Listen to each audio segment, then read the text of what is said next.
दोस्तों नमस्कार, सुप्रभात। आपके अपने चैनल में आपका हार्दिक स्वागत करती हूँ, अभिनंदन करती हूँ। दोस्तों, जैसा कि आप जानते होंगे कि आज है अपरा एकादशी, और अगर आप नहीं जानते तो आज आप ये जान जाएंगे कि आखिर ये अपरा एकादशी क्या होती है, क्या है इसकी व्रत कथा। तो दोस्तों, एक बार की बात है, अर्जुन ने भगवान श्री कृष्ण से पूछा, हे प्रभु, ज्येष्ठ माह की कृष्ण पक्ष की एकादशी का क्या नाम है तथा उसका महात्म्य क्या है? इसमें किस देवता का पूजन किया जाता है तथा इस व्रत को करने का क्या विधान है? कृपा कर ये सब मुझे विस्तार पूर्वक बताएं।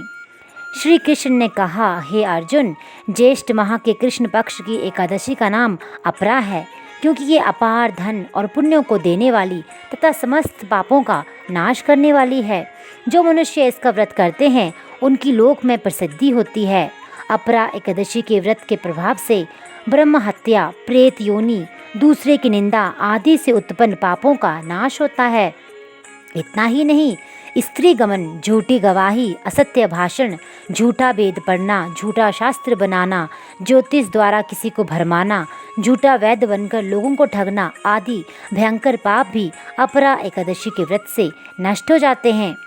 युद्ध क्षेत्र से भागे हुए क्षत्रिय को नरक की प्राप्ति होती है, किंतु अपरा एकादशी का व्रत करने से उसे भी स्वर्ग की प्राप्ति हो जाती है। गुरु से विद्या अर्जित करने के उपरांत जो शिष्य गुरु की निंदा करते हैं तो वे अवश्य ही नरक में जाते हैं। अपरा एकादशी का व्रत करने से इनके लिए स्वर्ग जाना संभव हो जाता है।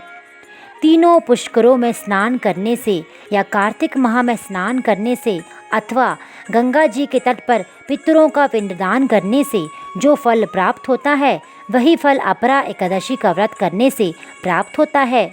बृहस्पति के दिन गोमती नदी में स्नान करने से, कुंभ में श्री केदारनाथ जी के दर्शन करने से तथा बद्रिकाश्रम में रहने से, सूर्य ग्रहण एवं चंद्र ग्रहण में कुरुक्षेत्र में स्नान करने से जो फल सिंह राशि वालों को प्राप्त होता है, वह फल अपरा एकादशी के व्रत के समान है। जो फल हाथी घोड़े के दान से तथा यज्ञ में स्वर्ण दान यानी कि स्वर्ण दान से होता है, वह फल अपरा एकादशी के व्रत के फल के बराबर है। गौ तथा भूमि या स्वर्ण के दान का फल भी इसके फल के समान होता है। पाप रूपी वृक्षों को काटने के लिए ये व्रत कुल्हाड़ी के समान है तथा पाप रूपी अंधकार के लिए सूर्य के समान है। अतः मनुष्य को इस एकादशी का व्रत अवश्य ही करना चाहिए। यह व्रत सब व्रतों में उत्तम है। अपरा एकादशी के दिन श्रद्धापूर्वक भगवान श्री विष्णु का पूजन करना चाहिए, जिससे अंत में विष्णु लोक की प्राप्ति होती है। हे राजन, मैंने ये अपरा एकादशी की कथा लोकहित के लिए कही है। इसके पठन व श्रवण से सभी पाप नष्ट हो जाते हैं।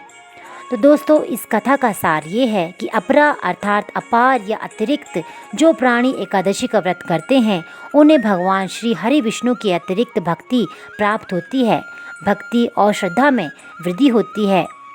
तो दोस्तों, आप सब पे भी भगवान की श्रद्धा में वृद्धि होती रहे। आप सबका दिन शुभ हो, मंगलमय हो। इसी के साथ मुझे इजाज़त दीजिए, और जाते जाते एक बात बिल्कुल ना भूलिएगा, आपको करना होगा इस वीडियो को लाइक, सब्सक्राइब, और अगर आप चाहते हैं कि आपके दोस्तों तक भी ये कथाएं, ये ज्ञान जो हमारा सनातन ज्ञान है पहुँचे, तो उसके लिए आपको ये वीडियो करनी होगी शेयर। तो दोस्तों, नमस्कार।